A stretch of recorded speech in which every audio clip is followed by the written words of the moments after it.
Reasons why I love Japan. Kung sa maganda, malinis, tahimik at disiplinado ang mga tao, eto na nga. Masarap lang talaga maglakad-lakad, lalo na sa gabi. Yung feeling na gutom kayo at tinatamad magluto. Ngayon kasama ko tong mga pamangkin ko, kuya ko at ang wifey niya. Wow, tignan nyo naman to maglakad. Huy, model yarn. Ay, pak na pak naman, grabe. Feeling runway ang kalsada.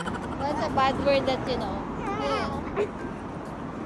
Man, I'm gonna do it with sign language. Okay. Ano? Hoy, look! Dito sa Japan, hinahayaan lang nila ang mga bata. Kaya ayan, okay lang magtatatakbo, tawid, go. Marunong sila kasi sa school pa lang, tinuturuan na silang maging independent. Kaya hindi natatakot dito yung mga bata. And we're here, it's time for yakiniku! Go inside. Okay. So pagpasok, ilalagay dito sa monitor kung ilan kayo para mabigyan ng number. Ay, so cute! So ayan, tinawag na kami. Grabe, gutom na ako. Amoy na amoy yung mga nilulutong pagkain. Alam nyo ba na mahilig sa yakiniku ang mga Japanese? Well, sino ba namang hindi? For sure ikaw? Oo, ikaw. Ramdam ko na gutom ka na naman. Karamihan ng mga yakiniku restaurants dito sa Japan, or maski nga hindi yakiniku restaurants, ay meron talagang ganito, yung robot na nagsiserve. And I think marami na rin ganito sa ibang lugar. Ang galing lang, no? Yung mga parang hindi mo ma-imagine noon. Ayan na, meron na ngayon. Ay, ano kayang susunod? Lumilipad naman. Via air ang serving. Huy!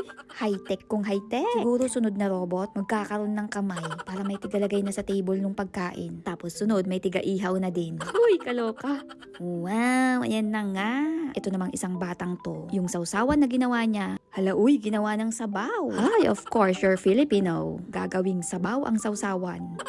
Siya for the lamon. Perks of having a baby. Huy, yung tipong susubo ka na nga lang, tatimingan pa ng sumpong ng anak mong inaantok. Yan, sige, for the hele. Kinakantahan pa yan. Sa wakas, nakasubo rin.